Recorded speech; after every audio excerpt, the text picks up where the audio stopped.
Subscribe to our YouTube channel and press on the bell icon to not miss any update from Reboot Kolkata.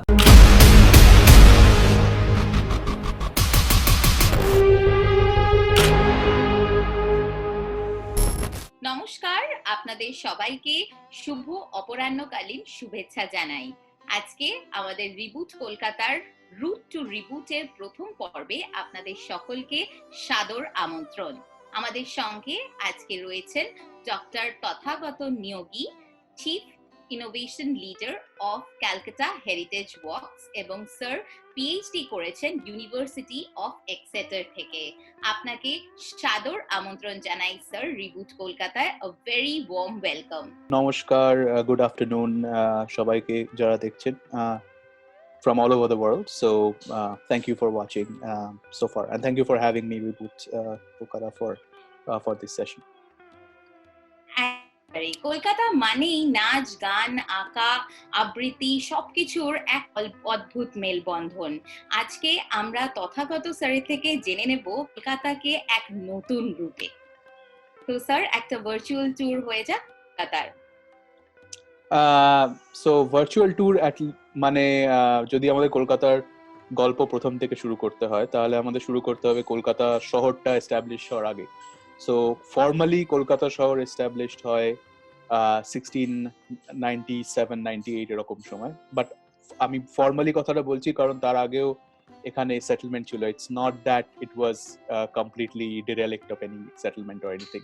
In fact আমাদের যে Chitpur road বা রবীন্দ্র সরণি আমরা যেটাকে বলি এখন, so that use to be a pilgrims road, যেটা মানে সারা পশ্চিম বাংলা থেকে at least and also some from east Bengal যারা দর্শনার্থী তারা কালীঘাট মন্দিরে আসতো এই রাস্তাটা ধরে।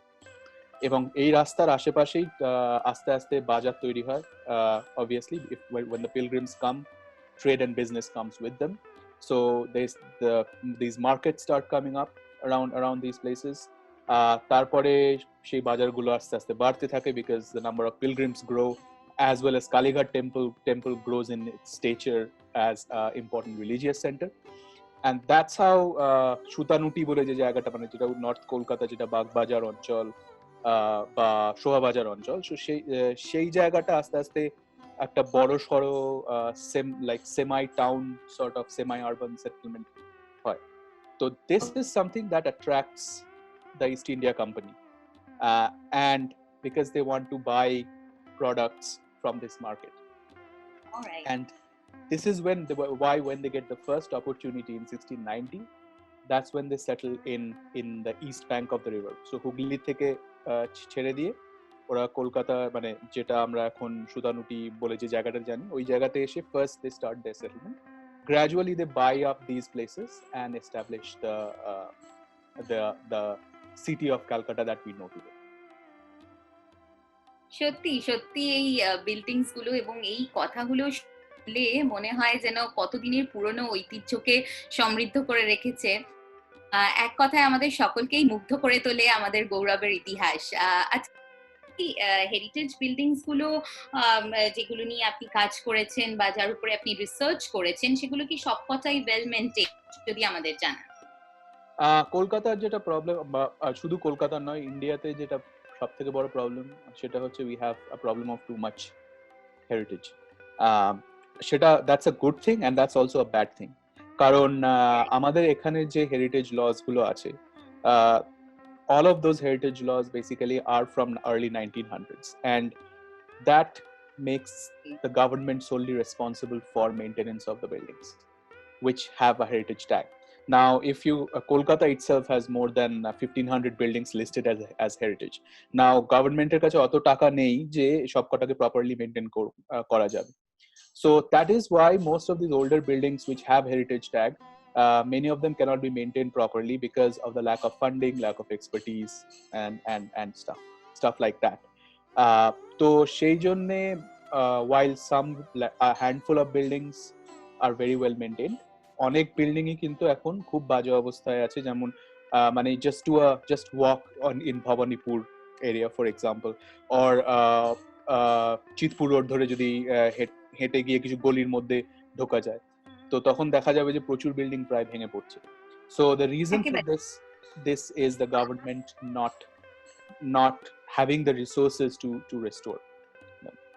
ওকে ওকে আপনি একেবারেই যে বললেন যে কিছু কিছু বিল্ডিংস এখন সেরকম ভাবে আর মেইনটেইনড হয় না বা অত ভালোভাবে দেখভাল করা হচ্ছে না, তো আপনি স্পেসিফিক্যালি কি আমাদের বলতে পারেন যে মানে can you just name out a few such buildings that are like on the verge of destruction, and also যদি আমাদেরকে একটু বলেন যে what can the concerned authorities do to better the situation, আরো ভালো কি করে আমরা এই মানে পরিস্থিতিটাকে করে তুলতে পারি যদি একটু জানেন।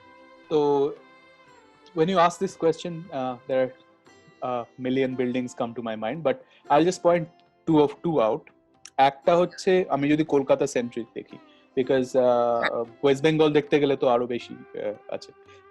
তো কলকাতায় একটা সিরিজ অফ টেম্পলস আছে। This are like old series of, this used to be 5 Shiva temples, but now the 5th one is gone, so it's a group of 4 Shiva temples. তো চারটে শিব মন্দির আছে, সেটা বাগবাজার এবং চিতপুর রোডের কর্নারে একটা বাড়ি আছে, সেটার মধ্যে ঢুকে দেখতে হয়। And these are some of the oldest surviving temples in North Calcutta. These were built in 1720 by one of the very rich salt merchants of the city. So এই মন্দিরগুলো কিন্তু মানে these are in heritage list, মানে গভর্নমেন্টের KMC heritage লিস্টে আছে। ওই মন্দিরের আশেপাশে যারা থাকে, they want to maintain it, but they don't have the money, of course, and they don't have the permission to maintain it, and there's no expertise to maintain it, so গাছ হয়ে গেছে and all of that, তো এটা ভেঙে পড়ছে মন্দির obviously. So 1720s এর মন্দির, now we are in 2020, so 300-year-old temples. So they are falling apart, and there are some of they are the oldest surviving temples in that stretch, like North Kolkata oi stretch ta. So that's one. Second building that comes to my mind is on Cornwallis Street. Cornwallis Street মানে এখন যেটাকে আমরা বিধান সরণি বলি। তো সেইখানে just ব্রাহ্ম সমাজ যে মন্দিরটা আছে বিধান সরণির উপরে, সেটার উল্টো দিকে একটা বাড়ি আছে। সেই বাড়িটা এখন মানে সেই বাড়িটা originally this is owned by the Laha family, but that house is falling down because of some dispute, as well as there is an injunction by court and all of that. So once you issue an injunction, that means that the government cannot do anything, the owners cannot do anything, no one can do anything. So the building goes into basically a status quo. It has to remain as it is. So সেই building, the importance of that building is that ব্রাহ্ম সমাজে মানে সাধারণ ব্রাহ্ম সমাজের শুরুর দিকে কিন্তু that building had hosted a lot of important talks. So Shibnath Shastri, তারপরে দ্বারকানাথ গঙ্গোপাধ্যায়, এদের টকস ওখানে হোস্ট করা হতো। তারপরে পরের দিকে ব্রাহ্ম বালিকা বিদ্যালয়, ব্রাহ্ম গার্লস হাই স্কুল যেটা এখন, সেটা কিন্তু ওই বিল্ডিং এর মধ্যে শুরু হয় একটা সেকশনে। তারপরে দ্বারকানাথ গঙ্গোপাধ্যায় এর জামাই উপেন্দ্র কিশোর রায় Chowdhury, who is the grandfather of Satyajit Ray. So he used to live in that building as Ghar Jamai for a few years. And Dwarkanath obviously was married to Kadambini, so who was the first practicing Bengali lady doctor. তো তারপরে সুকুমার রায়েরও জন্ম হয় কিন্তু ওই building এর মধ্যে। But all of that history being there, আর বাঙালি মানে আমরা বাঙালিরা এমনিতেই we are very very proud of that heritage, and we are very emotional about that. But because of the systems, the legal systems and all of the quagmire that we find ourselves, that building cannot be saved, and it's in very bad shape, and it might fall down like one monsoon or one cyclone. It's one cyclone or one small earthquake away from collapsing. তো সেটা এবার coming to the next question, how we can probably do something about this. So আমাদের যেটা মনে হয়, মানে আমরা যেটা জেনারেলি ভাবি যে about heritage or heritage building maintenance, we generally think that it's the government's duty to do it, but we need to realize that it's also our heritage and we have equal ownership in that. Ever if we cannot depend on the government to do everything for us, honestly, because there is no funding, India spends only less than 1% of its annual budget on heritage. So that's all of India. So West Bengal government funding is even lesser. And that is compared to UK, which spends about 13% of the annual budget in cultural heritage. So this is just a comparison. তো সেটার জন্য we have to also take ownership of the fact that we can do something ourselves by working with collaborating with the government. But also the government has to take recognition of the fact that we are also a stakeholder as stakeholders of the culture. So the government needs to open up avenues for this collaboration to come together, and that can only happen by changing policies, because the policies, as I said, heritage laws are as old as early 1900s, so 1904, 1905. So the basic skeleton of the law has to change, and that only can be done through policy change, to open up avenues for collaboration, to give that sense of ownership among people. So yeah, I think that is the first step to get to Okay. change anything. Okay, collaboration is the way forward, as we can understand from Tathagata sir's viewpoint. একেবারেই অসামান্য এবং অসাধারণ। আমি সত্যি মানে আশ্চর্যচকিত হয়ে গেছি আপনার থেকে এই গল্পগুলো শুনে। এইভাবে আমি কোনোদিনই কলকাতাকে প্রত্যক্ষ করেছি বলে আমার মনে হয় না, এবং আমি নিশ্চিত যে আমাদের দর্শকরা যারা এই শোটাকে, এই প্রোগ্রামকে এখন দেখছেন, তারাও নিশ্চয়ই এই ব্যাপারটাই অনুভব করছেন যে আমাদের জানা চেনা এলাকার মধ্যেও যে কত গুপ্ত ইতিহাস লুকিয়ে রয়েছে, সেটাকেই আজকে আমরা আপনাদের সামনে তুলে আনলাম। তো স্যার, সর্বোপরি আমি আপনাকে একটু রিকোয়েস্ট করব যে আপনি যাতে নিজের ব্যাপারে একটু বলেন, ইন দ্য সেন্স কিভাবে এই থটটা আপনার মাথায় আসলো, ক্যালকাটা হেরিটেজ ওয়াকস বা হেরিটেজ অফ ক্যালকাটা, এই আইডিয়াটা আপনার কাছে কি করে এলো, এবং how you conceive this kind of virtual tools, যদি আমাদের জানান। So well, for that I have to go back to my bachelor's days. So during bachelor's, while I was doing bachelor's in Jadavpur, so আমি যাদবপুরে history department student, bachelor's এ। তো সেইটা করার সময় আমি Sarbajit was my junior, and he's now in SOAS. তো আমরা দুজন প্লাস আরো অনেক বন্ধু ছিল, we used to like walk around the city to explore its history and all of that. আর যেটা আমার প্রথমেই তখন আমাদের মনে হয়েছিল যে এরকম ভাবে কিন্তু মানে মানে যারা জানে না বা যারা স্কলার নয়, who do not have access to the sources, so তারা যদিও শহরকে ভালোবাসে এবং শহরের কালচার সম্বন্ধে জানতে চায়, there was no way to access that information, because যারা scholar, they are keeping the information in the scholarly circles, and they're also talking in a way in very scholarly jargons which common people may not understand. So my plan was always to come back after my master's and PhD from the UK, to come back and do something, think something in that fashion, that we can actually start something which leads to this kind of outreach. Now, obviously, I did not know what that will be, what form it will take. Now, then when I finished my PhD, and in the UK, actually, there's like we had to do, as a part of our course, we had to do public outreach. That was a mandatory thing for archaeologists and historians and stuff, people to do it.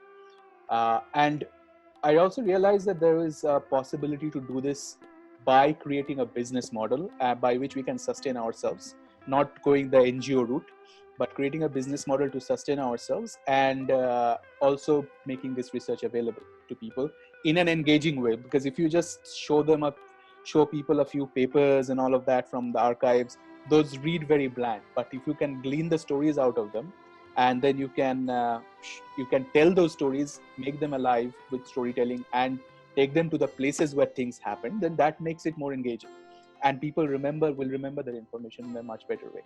So that's what we did. So my wife and I both were working in Kerala for a little bit. We were teaching there. We decided to leave our jobs, and then we came back to Calcutta in February 2017, and just jumped into this unknown thing, because no one ever in my family was an entrepreneur. So entrepreneurship is something that was very new, and everyone told us that we are going to be penniless very very soon, but we still jumped into it, and we created the walks, and we make sure that the walks are done through in-depth research. So it takes anything between 2 months to a year for us to research a particular theme, and it's an ongoing research basically. and it's open for, like, we mostly have about 60% of our participants coming from Kolkata, which is a very encouraging sign. And also then we have tourists and all of that, all the other people coming from all over India as well. Now recently we have started virtual walks, which can have more global reach because people from various countries can log in, and we make sure that we keep a good time for that. We do the virtual walks in the evening so that it's afternoon in the UK, just morning in the US. So that we do, we have started last month, and we have got huge response for that as well, because we can actually, like, we take street walk videos and all of that to make it as immersive as possible and stuff. So yeah, so that's what we have started doing. But that's the story so far. Yeah, so sir, as you were saying that there is immense response from citizens of Calcutta, মানে 60% প্রায় ক্যালকাটারই weightage আছে the virtual tours or maybe the tours that you organize normally. So how is the response globally? মানে international tourists দের কিরকম response, and how eager are they to know about our culture, about our lanes and alleys? মানে এটা যদি একটু বলেন যে what kind of overwhelming response do you receive? So when we were doing, আমরা যখন physical walks করছিলাম, মানে pre-corona, so তখন obviously international, মানে কলকাতা যে টাইপের international tourists আসে, most of them are backpackers, and they won't spend money on something that they won't think that adds value to their time. And obviously tourism scene is changing, and more people are going for experiences rather than a guided tour. So that's what so people who come to our tours have always wanted to experience, they have this urge of experiencing Calcutta beyond the top 10 sites, so beyond Victoria Memorial, beyond just a walk around Dalhousie and all of that, and get to know the stories, get that cultural immersion. So that's what we provide. And for the virtual works that we started doing, we already have people attending from 6 or 7 countries regularly on all the virtual tours. So that includes countries in Europe, countries in North America, and also Southeast Asia. And there is an interest in doing like these cultural immersions virtually, because virtual makes it more accessible to certain groups of people who cannot travel. We would continue doing this virtual walk even after COVID is under control. I don't know when that is going to be, but I hope soon. But we will keep on doing that so that we can engage a lot more people and take the stories of Calcutta to a global audience. Definitely. বাঙালিরা অবশ্যই অনেকটা এগিয়ে এসেছি, এর থেকেই বোঝা যাচ্ছে যে আমরা এখন কোথাও মানে ঘুরতে গেলে সেই জায়গাটাতে শুধুমাত্র লেজারের জন্যই যাই না, we also want to gain some valuable information and inputs about that area. অসাধারণ, সত্যি এটি আশ্চর্যজনক ছিল। আজকে আমি সত্যি কলকাতাকে একটি অন্য রূপে প্রত্যক্ষ করেছি এবং conservation of heritage of Kolkata সম্বন্ধে অনেক কিছু জানতে পেরেছি স্যার আপনার থেকে। রিবুট কলকাতা এবং আমাদের সকলের তরফ থেকে আপনাকে আন্তরিকভাবে এবং একান্ত ধন্যবাদ জানাই। আমরা আশা করব আপনি আরো পরবর্তী অনুষ্ঠানে আমাদের সঙ্গে সহযোগিতা করবেন। আজ এইখানেই শেষ করছি আজকের পর্ব। আবারও আপনাদের সকলের সঙ্গে দেখা হবে আগামী পর্বে আরো নতুন নতুন অনুষ্ঠান এবং আরো মজার এপিসোড নিয়ে। সঙ্গে থাকবেন। ধন্যবাদ।